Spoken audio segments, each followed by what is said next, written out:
Hello बच्चों। आज हम लोग स्टार्ट करने वाले हैं chapter light reflection and refraction. Last turn पे हम लोगों ने magnetic effects of electric current chapter को फिनिश किया है। अगर वो वीडियो आपने अब तक उसकी नहीं देखी हैं, वो चैप्टर नहीं देखा है, तो मैं आपको प्लेलिस्ट का लिंक ऊपर दिए दे रहा हूँ। आप क्लिक करके प्लेलिस्ट देख सकते हैं, वहाँ से सारे आपको वीडियोस मिल जाएंगे उस चैप्टर के। तो बच्चों, इस चैप्टर में जैसा कि नाम में ही है, चैप्टर में लाइट, तो हम लाइट के बारे में पढ़ने वाले हैं। लाइट कैसे किसी ऑब्जेक्ट पे पड़ती है, फिर क्या पूरा फिनोमेना होता है, रिफ्लेक्शन कैसे होता है, रिफ्रैक्शन कैसे होता है। इसका बेसिक बच्चों आप लोग पहले पढ़ भी चुके हो पुरानी क्लासेस में, 8th 9th में, कि रिफ्लेक्शन कैसे होता है। उसको थोड़ा सा और हम लोग डीपर पढ़ने वाले हैं, डिटेल में पढ़ने वाले हैं। तो उससे पहले कुछ रिवीजन कर लेते हैं इसको लेकर कि लाइट क्या होती है बच्चों। लाइट जो होती है वो इलेक्ट्रोमैग्नेटिक रे होती है, जो कि हमेशा स्ट्रेट लाइन में ट्रेवल करती है। जैसे कि डेफिनेशन भी है, लाइट इज़ एन इलेक्ट्रोमैग्नेटिक रे that travels in a straight line. ठीक है। अब रिफ्लेक्शन और रिफ्रैक्शन की अगर हम बात करें, तो रिफ्लेक्शन बच्चों उसको बोलते हैं जब लाइट किसी सरफेस से फॉल होती है और वो उसी मीडियम में वापस ट्रैवल करती है, मतलब रिफ्लेक्ट होके सेम मीडियम में ही रहती है, तब वो हमारा रिफ्लेक्शन होता है। जबकि रिफ्रैक्शन इसका ऑपोजिट होता है। लाइट किसी सरफेस पे पड़ती है, या हमारा मिरर है या लेंस है, जिस पे भी पड़ती है, किसी भी सरफेस पे पड़ रही है, और वो फिर दूसरे मीडियम में पास हो जाती है। अब वो पास होने के बाद अपने पास से डाइवर्ट होती है या नहीं होती, इन सब चीज़ों को डिटेल में हम पढ़ेंगे। फ़िलहाल बेसिक जो चीज़ है वो इतनी ही है कि रिफ्लेक्शन में मीडियम सेम रहता है, मतलब उसी मीडियम में रिफ्लेक्ट हो जाती है लाइट। बट रिफ्रैक्शन में लाइट जो होती है वो दूसरे मीडियम में पहुंच जाती है एक सरफेस से पास होने के बाद। ठीक है। इसकी डेफिनेशंस अगर हम देखें तो है, रिफ्लेक्शन ऑफ लाइट की डेफिनेशन है, when light falls on a surface and is reflected back into the same medium. ठीक है, सेम मीडियम में बैक हो जाती है। वी से रिफ्लेक्शन हैज़ टेकन प्लेस, तब हम बोलते हैं कि जो फिनोमिना हुआ है ये है रिफ्लेक्शन। रिफ्लेक्शन की बात करें तो डेफिनेशन है, when light travels from one medium to another it bends from its original path. तो लाइट अगर एक मीडियम से दूसरे मीडियम में ट्रेवल होती है तो वो एक पाथ से बेंड हो जाती है। This phenomena is called refraction. इस फिनोमेना को हम रिफ्रैक्शन बोलते हैं।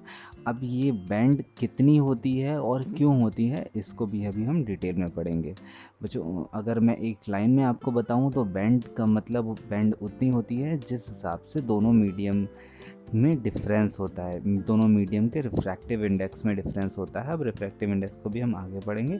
इसी वजह से इस पूरे फिनोमेना को हम लोग आगे समझने वाले हैं कि कितनी बेंड होती है मीडियम टू मीडियम। ठीक है। फिलहाल बेसिक हमें चीज़ें समझ में आ गई हैं रिफ्लेक्शन और रिफ्रैक्शन की। अब रिफ्लेक्शन को थोड़ा सा हम लोग डीप में समझते हैं, इसके लॉज जो आपने पढ़ रखे हैं उन लॉज को समझते हैं। सबसे पहले रिफ्लेक्शन में जो टर्म्स आते हैं उनको देखते हैं। तो terms related to reflection of light, जो यहाँ पे रिफ्लेक्शन ऑफ लाइट होगा। ठीक है, रिफ्लेक्शन काट के रिफ्लेक्शन कर लीजिएगा। रिफ्लेक्शन ऑफ लाइट, इसमें बच्चों सबसे पहला है आपका इंसिडेंट रे। इंसिडेंट रे वो रे होती है जो ऑब्जेक्ट से चल के हमारे रिफ्लेक्टिंग सरफेस तक आती है। The ray of light that falls on the reflecting surface. जैसा कि मैं आपको फिगर में दिखा देता हूँ, ये जो पीछे से रे आ रही है, जो ऑब्जेक्ट से इमेज फॉर्म होना स्टार्ट हो रही है, जो ऑब्जेक्ट से रे आ रही है और जो हमारे प्लेन मिरर पे पड़ रही है, इसको बोलते हैं बच्चों इंसिडेंट रे। ठीक है। अब हम बात करें अगर रिफ्लेक्टेड रे की, तो जो प्लेन मिरर पे पड़ने के बाद रिफ्लेक्ट हो के आगे जाती है उसको बोलते हैं reflected ray. The ray of light that is sent back by the reflecting surface. और हाँ, रिफ्लेक्ट हो रही है तो मीडियम कौन सा होगा, सेम मीडियम होगा।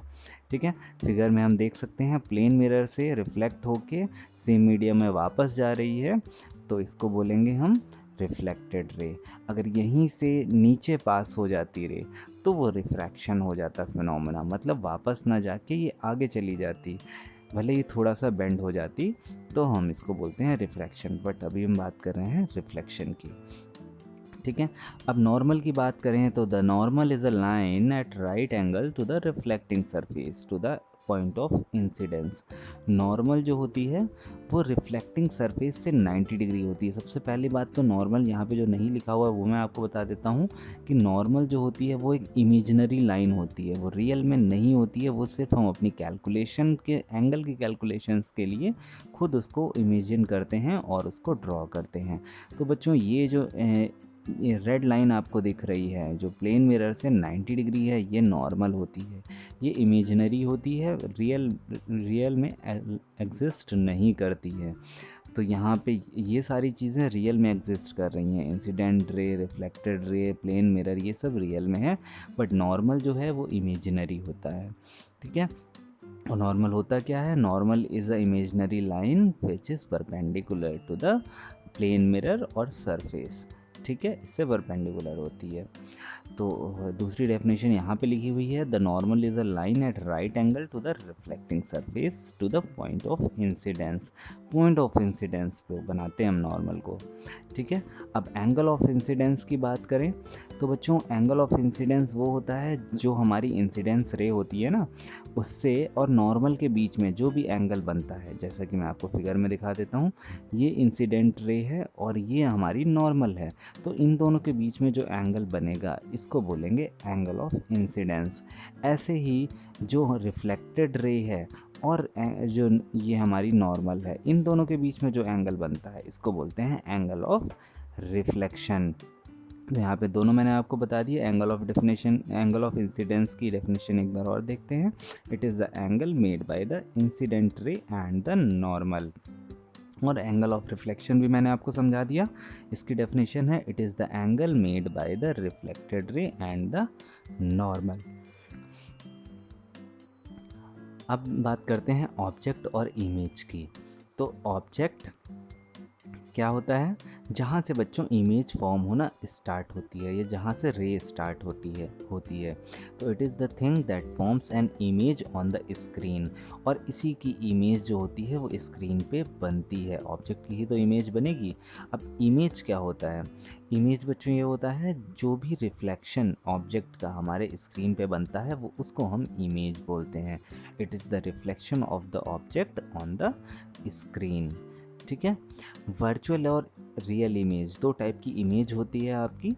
वर्चुअल इमेज वो होती है जो बच्चों रियल में फॉर्म नहीं होती है, बट हम फील करते हैं कि एक इमेज बन रही है। जैसे मैं आपको बोल दूं कि आप प्लेन मिरर के सामने, शीशे के सामने डेली खुद को देखते ही होंगे, बट क्या आप सच में पीछे होते हैं? नहीं होते हैं। वो एक वर्चुअल इमेज होती है। आपको लगता है कि पीछे भी कोई है, बट कोई नहीं होता है, वो आपकी एक वर्चुअल इमेज होती है। बट रियल इमेज होती है जो सच में इमेज फॉर्मेशन होती है। ठीक है। तो वर्चुअल इमेज क्या हो गया? The image that can not be obtained on a screen, जो स्क्रीन पे ऑब्टेन नहीं होती है, बट हमें लगता है कि ऐसा लगता है कि इमेज बन रही है। A surface where image is formed. ठीक है, वहाँ पे ऑब्टेन नहीं होती है। बट रियल इमेज में क्या होता है? The image that is form directly on the screen, जो स्क्रीन पे डायरेक्टली बनती है। और वर्चुअल इमेज में जो स्क्रीन पे डायरेक्टली नहीं बनती, ऑब्टेन नहीं होती है। ठीक है। तो हमने सारे टर्म्स समझ लिए हैं रिफ्लेक्शन के। अब बच्चों laws of reflection of light की बात करते हैं। यहाँ पे मेनली दो लॉज होते हैं, तीसरा भी मैं आपको समझा दूंगा, बट मेनली आपके दो लॉज ही होते हैं। ठीक है। और दोनों ऑलरेडी आपने पढ़ भी रखे हैं। जस्ट एज अ रिवीजन मैं आपको दोबारा बता देता हूँ ये दोनों लॉज। तो पहला लॉ तो बहुत ही ज़्यादा सिंपल है, आपको पता भी है कि जो एंगल ऑफ इंसिडेंस और एंगल ऑफ रिफ्लेक्शन की बात हमने करी है ना अभी, ये दोनों इक्वल होते हैं। बस फर्स्ट लॉ में इतना ही बता रहा है। The angle of incidence is equal to the angle of reflection. Second law की बात करें तो बच्चों सेकेंड लॉ होता है the incident ray, the reflected ray and the normal. जो तीनों रेज आपको दिख रही, सॉरी दो रेज और एक नॉर्मल जो आपको दिख रही है ना सामने, ये तीनों जो हैं the incident ray, the reflected ray and the normal to the mirror at the point of incidence all lie in the same plane. Basic मतलब इसका ये है कि ये तीनों चीज़ें जो हैं ये आपकी सेम प्लेन पे लाई करेंगी। आप कहेंगे सर सेम प्लेन का मतलब मुझे समझ में नहीं आ रहा है। तो बच्चों सेम प्लेन का मतलब ये होता है कि जैसे आप अपने कॉपी पे लिखते हैं तो वो आपका कॉपी जो है, कॉपी का पेज जो है वो एक प्लेन है। अब आप लिख रहे हैं, ये तो है नहीं कि पेन को कॉपी के अंदर पेन की निब कॉपी के अंदर चली जाएगी या हवा में आप लिखने लगेंगे। आप हमेशा उसी सेम प्लेन पे ही लिखेंगे, कॉपी के सेम पेज पे ही लिखेंगे। आपका प्लेन हमेशा कॉपी का पेज ही रहेगा। तो मतलब वैसे ही लाइट ट्रैवल करती है। लाइट अगर ट्रैवल कर रही है तो हमेशा उसी प्लेन में ट्रैवल करेगी, उससे ऊपर या नीचे ट्रैवल नहीं करेगी। ठीक है, तो इसका मतलब यही है कि इंसिडेंट रे, रिफ्लेक्टेड रे और नॉर्मल तीनों जो होंगी वो सेम प्लेन पे ही लाई करेंगी। ठीक है, तीसरा जो लॉ है जो कि ज़्यादा इम्पोर्टेंट नहीं है बट फिर भी आप समझ लीजिए, the incident ray the reflected रे lie on either side of the normal.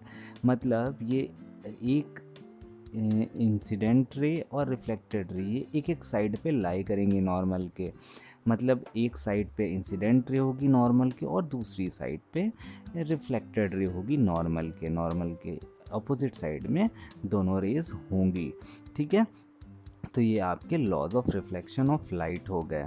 अब बच्चों बात कर लेते हैं properties of image found by plane mirror. जो ये प्लेन मिरर के अभी हमने जो दोनों लॉज पढ़े हैं और जितने भी ये चीज़ें पढ़ी हैं इनका हम देख लेते हैं कि कैसे इमेज फॉर्मेशन होती है। तो अगर मान लेते हैं ये बीच में हमारा प्लेन मिरर है, प्लेन मिरर, और ये आपको जो बाद में शेडेड पोर्शन दिख रहा है ये बच्चों रफ सरफेस होता है। अगर आप इधर से लाइट डालेंगे तो कोई भी इमेज फॉर्मेशन नहीं होगी इधर से, लेकिन यहाँ पे सिल्वर कोटिंग होती है तो यहाँ पे रिफ्लेक्शन ऑफ लाइट प्योरली होती है। अब सिल्वर कोटिंग क्यों करते हैं? क्योंकि जिससे लाइट जो होती है वो प्रॉपर जो रे आ रही है वो एब्जॉर्ब ना होके पूरी की पूरी रिफ्लेक्ट हो जाए, जिससे हमारी इमेज फॉर्मेशन बहुत ही ज़्यादा अच्छी होती है। तो अब ये देख लेते हैं कि जो इमेज फॉर्मेशन होती है प्लेन मिरर में वो कैसे होती है और क्या क्या प्रॉपर्टीज़ होती हैं उसकी। ठीक है, तो सबसे पहला पॉइंट जो हमारे सामने लिखा हुआ है कि वर्चुअल और इरेक्ट इमेज बनती है। तो जैसे कि हमें यहाँ पे दिख रहा है कि हमने सामने एक कैंडल को रखा हुआ है और नीचे हमारी आई है। तो हम अगर यहाँ से देखेंगे कि कैंडल हमें कैसे दिख रही है, आप मिरर में भी देख सकते हैं। मिरर के साइड में खड़े होकर कोई भी ऑब्जेक्ट, कैंडल रखिए कुछ भी रखिए, तो वो आपको मिरर के अंदर दूर दिखाई देगा उतनी ही दूरी पे। तो कैसे दिखाई देता है और क्या क्या उसकी प्रॉपर्टीज़ होती हैं वो हम देख रहे हैं। तो अगर हम एक साइड से देख रहे हैं मिरर के, तो ये कैंडल हमें कैसे दिखने वाली है। कैंडल हमें बच्चों पहली बात तो वर्चुअल दिखेगी, रियल नहीं दिखेगी। क्यों? क्योंकि रियल तो पीछे साइड रखी हुई है, बट मिरर के अंदर हमें दिखेगी तो क्या हो जाएगी, वो वर्चुअल इमेज होगी ना कि रियल। इरेक्ट की बात करें बच्चों, इरेक्ट का मतलब होता है सीधा होना और इन्वर्टेड का मतलब होता है उल्टा होना। तो आप कभी कभार आप जब गए होंगे जैसे सर्कस वगैरह में आप गए होंगे तो वहाँ पे काफ़ी सारे मिरर लगे होते हैं, आपने देखा होगा।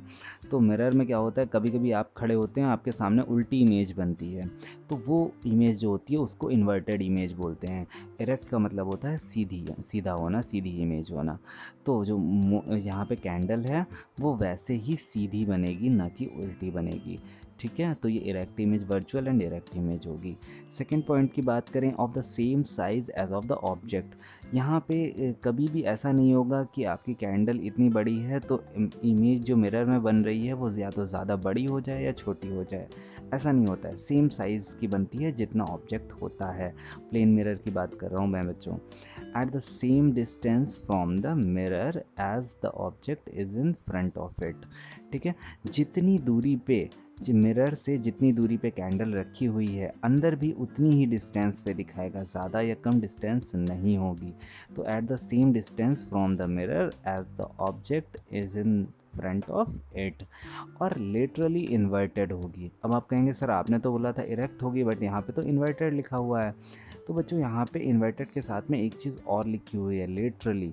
मतलब कि अगर यहाँ पे कोई और ऑब्जेक्ट, अब कैंडल में तो आपको नहीं समझ में आएगा लेटरली इन्वर्टेड, बट अगर कोई और ऑब्जेक्ट मैं यहाँ पे रख दूँ, जैसे आप भी अगर यहाँ पे खड़े होते हो तो आप अगर खुद को देखोगे तो आपका लेफ़्ट साइड जो होगा वो राइट में हो जाएगा और राइट जो होगा वो लेफ़्ट साइड में हो जाएगा मिरर में।